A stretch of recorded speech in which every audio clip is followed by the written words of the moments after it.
Imagine a crime so chilling that it shook an entire town at the turn of the 20th century. A woman, Mary Mabel Rogers, accused of murdering her own husband, Marcus Rogers, becomes the center of a scandal that captivates a nation.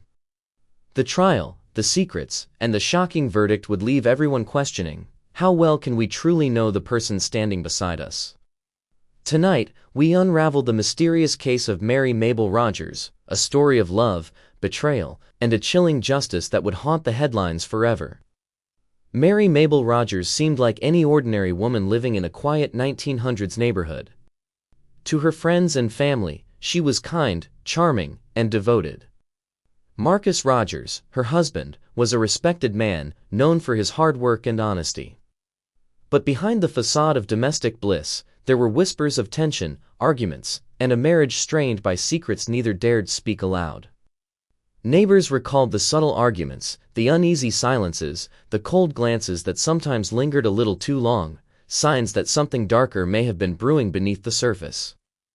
In the weeks leading up to the tragedy, Mary's demeanor reportedly changed. She became increasingly anxious, often seen pacing the rooms of her modest home, muttering under her breath. Friends noticed her avoiding eye contact, and Marcus seemed unusually distant, spending long hours away from home.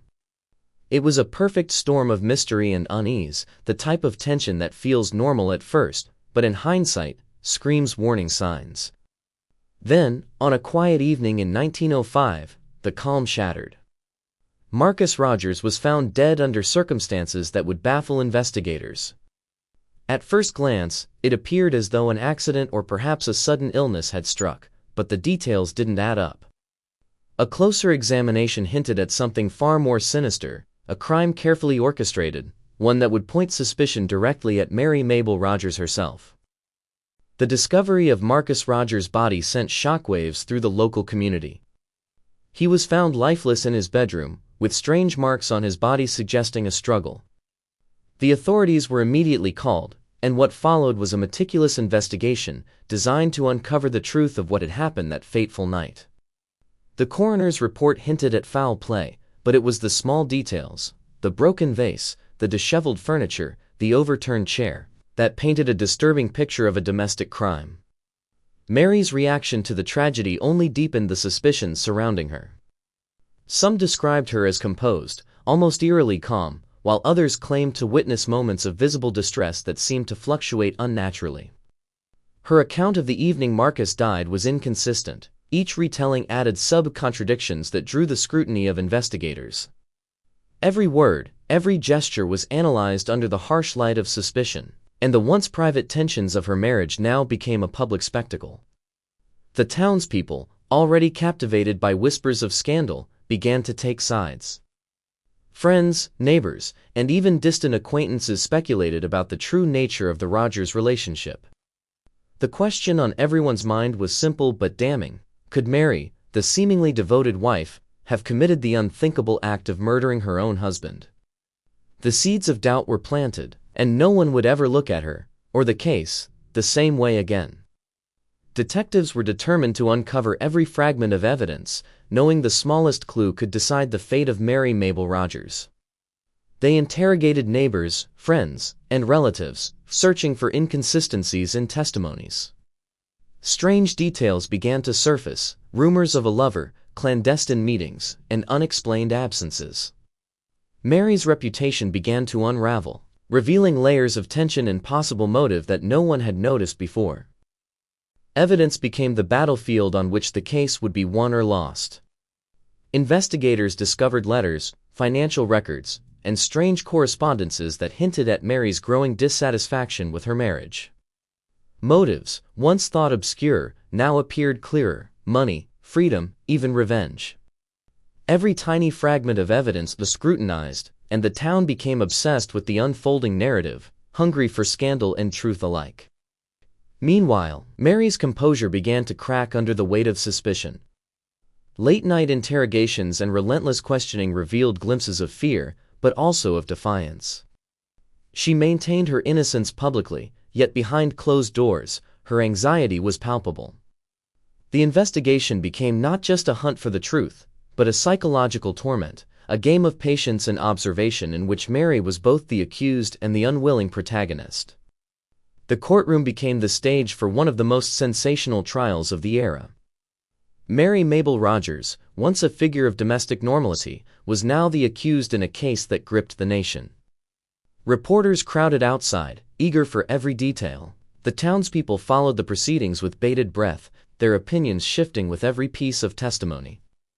The atmosphere was charged with anticipation, as though the walls themselves awaited the revelation of a truth too shocking to be contained. Mary sat stoically as witnesses were called one by one. Neighbors described heated arguments, suspicious behavior, and oddities that had seemed trivial at the time but now carried new weight. Friends revealed secrets that suggested jealousy, betrayal, and perhaps premeditation. Every word spoken in that courtroom painted a damning picture, and Mary's fate began to hang precariously in the balance, dependent not just on evidence, but on perception and the unforgiving gaze of public opinion. Her defense attorneys fought fiercely, attempting to discredit witnesses, questioning motives, and highlighting gaps in the prosecution's timeline. Yet the prosecution's narrative was compelling, weaving a story of betrayal, greed, and murder that captured the imaginations of all who listened. Each day of the trial brought new twists, new revelations, and an ever-growing sense that the outcome might be as tragic as it was inevitable. The prosecution presented its case with meticulous precision. They argued that Mary's motive was rooted in both financial gain and personal dissatisfaction.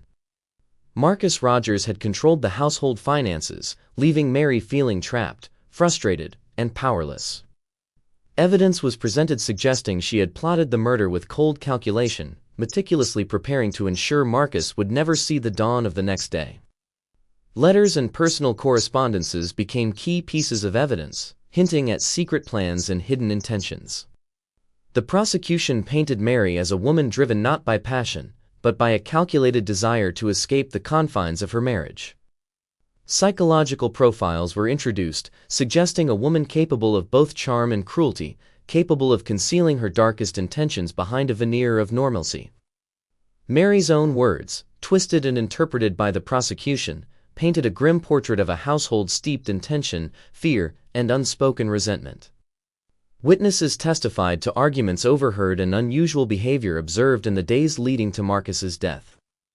With each revelation, the courtroom suspense deepened, leaving the audience questioning whether justice would be served and whether Mary Mabel Rogers was truly guilty or merely a victim of circumstance. Mary's defense took the floor, presenting a counter-narrative that painted her in a far different light. They argued that Mary had been misunderstood, her actions misinterpreted, and her character maligned by rumors and prejudice.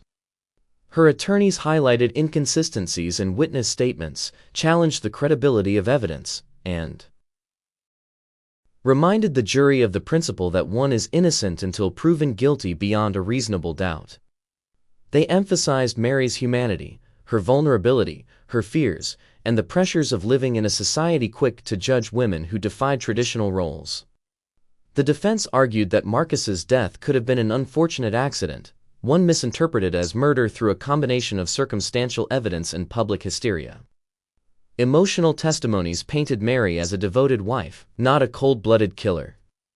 Despite the defense's compelling arguments, the tension in the courtroom remained palpable. Every word uttered, every piece of evidence examined, heightened the suspense. Observers watched as Mary maintained her composure, a mixture of fear, defiance, and hope flickering in her eyes.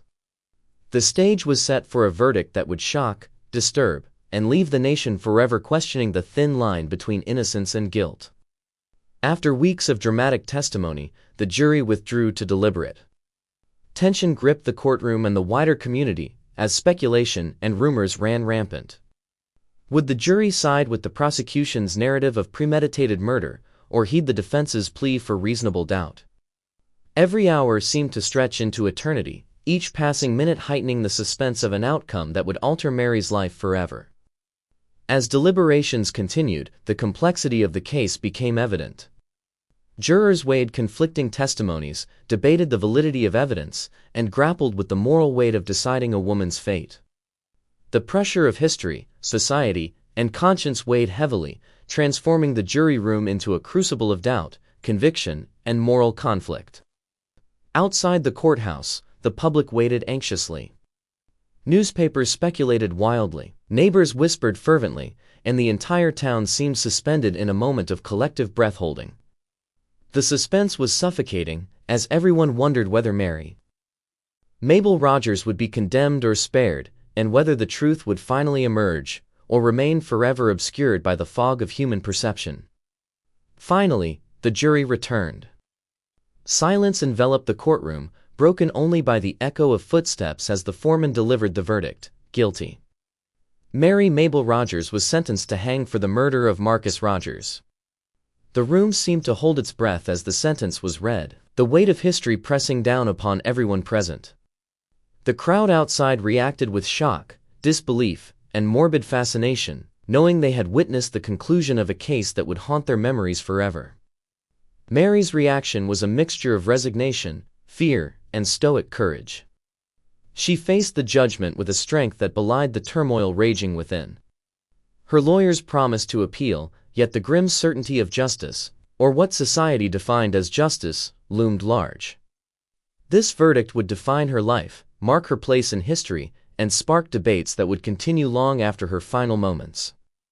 The sensational trial and verdict also highlighted the era's fascination with crime, morality, and the role of women in society.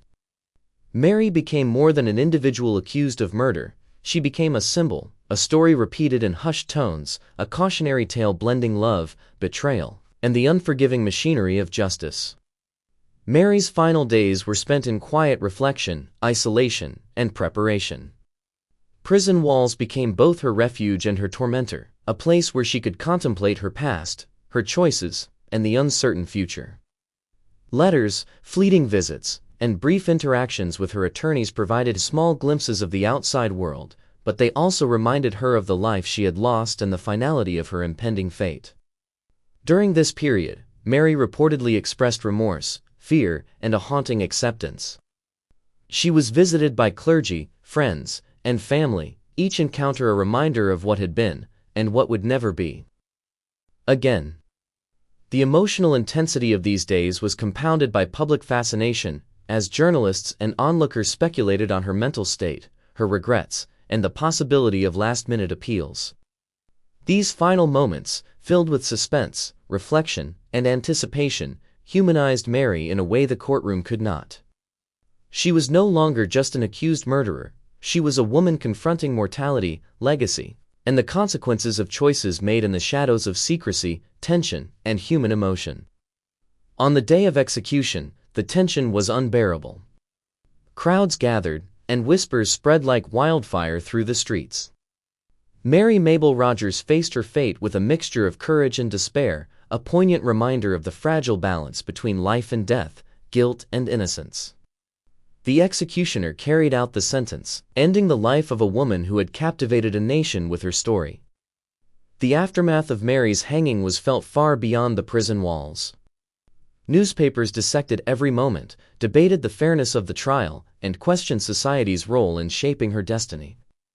Her story became a cautionary tale, a reflection on morality, justice, and the dark complexities hidden within seemingly ordinary lives. Even today, the Mary Mabel Rogers case remains a haunting tale of suspense, intrigue, and tragedy. It challenges our assumptions, forces us to question human motives, and reminds us that the line between love, betrayal, and justice is often thinner than we dare to imagine. Her story lingers in memory, a testament to the enduring fascination of true crime and the emotional depth of human drama. If this story sent shivers down your spine, make sure to hit that subscribe button. Share this video to keep the story alive, and join us as we unravel more chilling true crime mysteries that will grip your mind and haunt your thoughts. Who knows, tonight, the next story might be closer to home than you think. Don't miss it.